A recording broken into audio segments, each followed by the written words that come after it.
YouTube? It is Monday night. It is very late, and I apologize for this late video.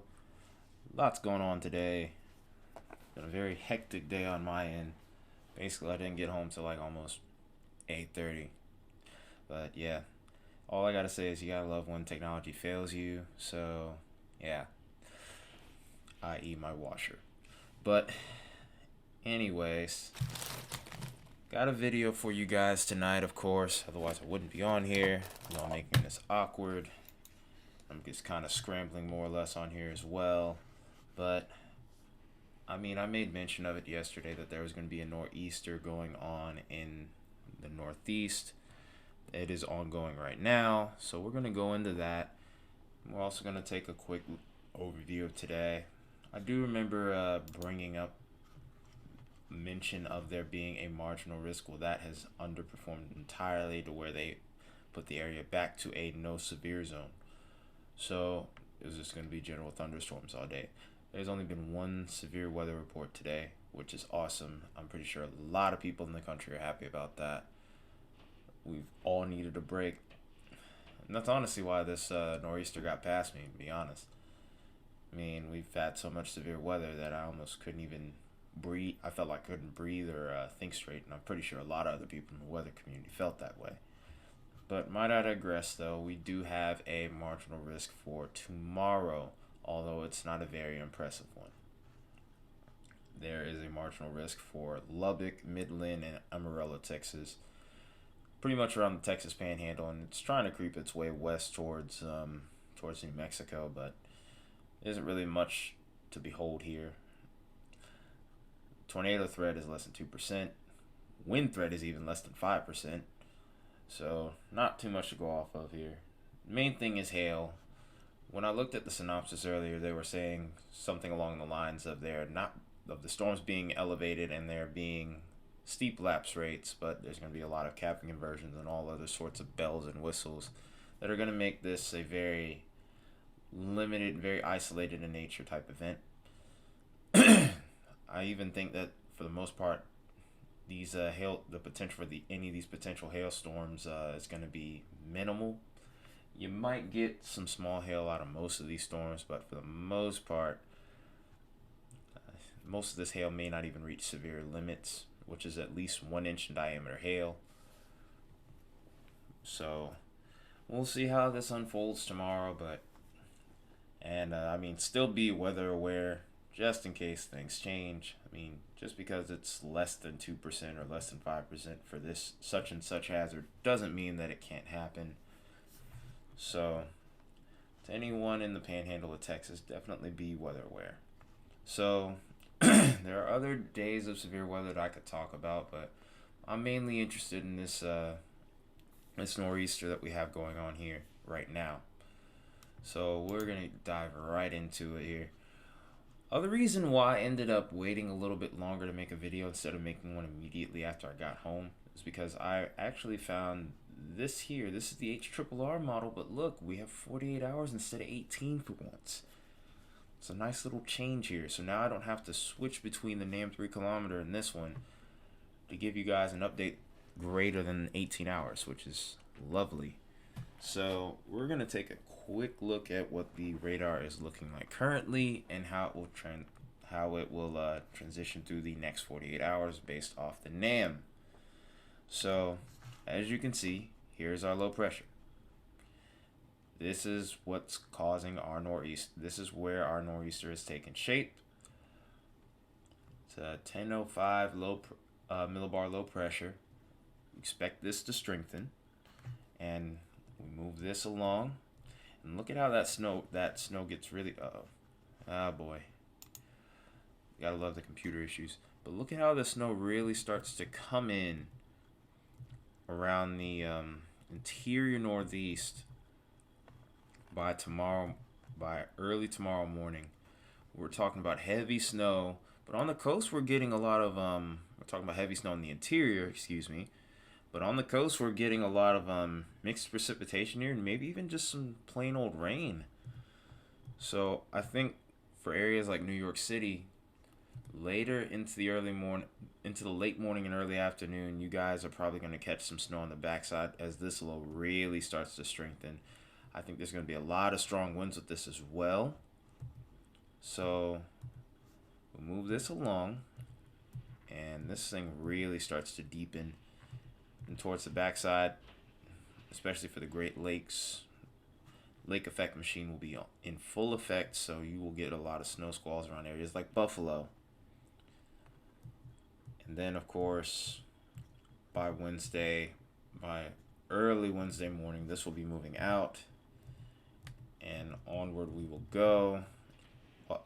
And as we go onward, we can clearly see another system beginning to form here around Minnesota. I keep wanting to call that state Minneapolis. I don't know why. I made it through grade school. I don't know what's wrong with me. I'm sorry. So this mainly stays north of the border over the next couple of days. So we'll have to watch that a little bit more closely for any backside snow, especially around the Great Lakes region. But at this point, I'm thinking our ridges really started to come in here. So this is going to make things really difficult for the Great Lakes to even get some snow going. You might get the lake effect machine to reactivate here, but I'm honestly kind of doubtful. Excuse me. I was doing vocals yesterday, and I'm kind of feeling the effects of it. I'm not gonna lie. It's a little bit foretelling for my other YouTube channel. I'll go into detail about that later. I always drop that link to that channel in the description. So if you guys are interested in metal, feel free to check it out. Excuse me. Jeez. It's about 3 or 4 hours of trackings. I'm keep deviating here. So I'm looking for so right now we're looking for the severe weather threat for Tuesday, and it looks relatively minimal. Right around here into the early afternoon and into the evening hours. Wow, this is really bad. You can kind of see a little something around here. It does not look impressive at all. Take a look at the sounding here, and even the sounding isn't really picking up too much anything. We'll watch this move off. This does kind of have it a little bit further east, but even then, look at how low the dew point is. We're at 45 degrees. For a severe weather event, you want to at least be towards 55. The temperature isn't very conducive either. We're sitting at 67. Hordeograph is all over the place. It doesn't even know what it wants to do. And there's not much instability available. It looks like, if anything, there's a slight capping inversion in play. There's not much wind shear to work with, so I really expect Tuesday to be uneventful. It could be a lot like today, which I'm sure a lot of people wouldn't be complaining about, myself included. So move this along, and then there's actually another marginal risk on Wednesday. We'll go into detail about that later. Let's take a look at the snowfall totals for this nor'easter that we have going on here. So we're mainly focused on this area. The indexes are right here. We're already sitting at about an inch already within a couple of hours here. Some pretty good snowfall rates around the interior northeast in particular. And this quickly develops.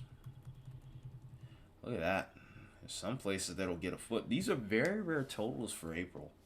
You don't get this very often. Even in the northeast, you would think that this area gets snow for almost half the year, and to a point that may be true, but when you get totals like this, it's a bit rare. So we watch this move off to the north and east, and you can clearly tell that it's moved off by Wednesday because of the simple fact that we're not getting any more snow totals around here. We have some areas that even get towards the 20-inch mark in the interior northeast, maybe into the foothills and the mountains. That's more snow than what Maine's even getting, which is pretty crazy. Normally, most of the snow is going to be kind of confined towards Maine, but this time it's definitely a very fruitful interior northeast type of system. Areas like Buffalo will be getting a boatload of snow from the looks of it. I'm not super familiar with New York either, though, or just the Northeast in general. So, eh. So we move this along, and then we look into Wednesday, and we see our next system. Around the UP, you guys could get a little bit more snow out of this, but we'll have to watch a little bit more closely as to how that unfolds. We'll take a quick look at the NAM, because it seems like I have a little bit more time. I'm gonna make this video probably isn't gonna be super long anyway. We're only at 10 minutes, so I'm just gonna move this along here. The NAM's actually updating right now, which is pretty crazy. I'm catching all the models while they're updating right now, which is kind of wild to me. I normally don't have this kind of situation occur. More or less not happening while I'm in the middle of a video, but I think this is sufficient enough in range to where it shouldn't be a problem. So we're gonna take a look at the Kushera, which is I probably pronounced it wrong, by the way, but the Kushera is the main snowfall model I like to look at. The 10-to-1 ratio is often overdone, which is what you're seeing here, but the Kushera is a little bit more realistic. And then we're going to take a look at one more thing, and then we'll be done here. So let's go to about 20 hours out. Snowfall totals look pretty identical to the HRRR on the NAM. So we move this along. If anything, they're actually a little bit less. It'll be interesting to see what the National Weather Service blend of models is going to show us, because we still get areas of up to almost 18, 19 inches around some spots. It's about 1.5 feet. Still impressive snowfall totals, but I do kind of notice a slight trend where it might be a little bit more to the east. It's kind of hard to say. So we'll move this a little further along, and by that point the snowstorm's over. The NAM looks like it has it also ending a little bit earlier. Maybe around the Great Lakes you have a little bit of filling in here. You might get a good 2 to 4 around Buffalo, or where is Buffalo? I'm too tired for this. But still, this looks like a very stout, very impressive snowstorm for a lot of the Northeast for this time of year. April. When you think of April, you don't think of getting over a foot of snow almost anywhere, unless you're in like the Sierra Nevada region or something like that, or just in the higher elevations. So it's kind of crazy to think that this is actually ongoing right now. So we'll take a look at the blend of models real quick. So this is our total snowfall here, and we're going to go to about 42 hours out. Let's see. The National Weather Service blend of models usually is like a middle ground here, but there's a lot of agreement here between these three models, between the HRRR and the NAM and the blend of models here. A lot of places are saying that right around north and north central New York is going to be the hot spot here. You're going to get some crazy snowfall totals. It looks like maybe towards even south central New York. New York City, you don't really get a lot out of this, actually. The storm strengthened so much to where this became more of an interior style storm, and I think the track was just a little bit too far inland for you guys. If the low were to have ended up somewhere out here, I think you guys would have gotten walloped. You probably would be seeing these totals. But that's how it goes sometimes. Trust me. I live in Atlanta, so there were several times this year we were looking for snowstorms and we didn't get absolutely anything. We might have gotten a few flurries. So, but that just goes to show how the game is with winter weather. It's very hard to forecast, very hard to predict. It's often a what we call in the community a nowcasting event. But this might be winter's last hurrah. We're gonna see, because I saw a lot of really crazy stuff in the long range video. I will leave that link in the description as well for anyone that wants to watch that. But this is all I got for you guys tonight. This has been Ty, your Metalhead Weatherman. I'll talk at you again tomorrow with a new video.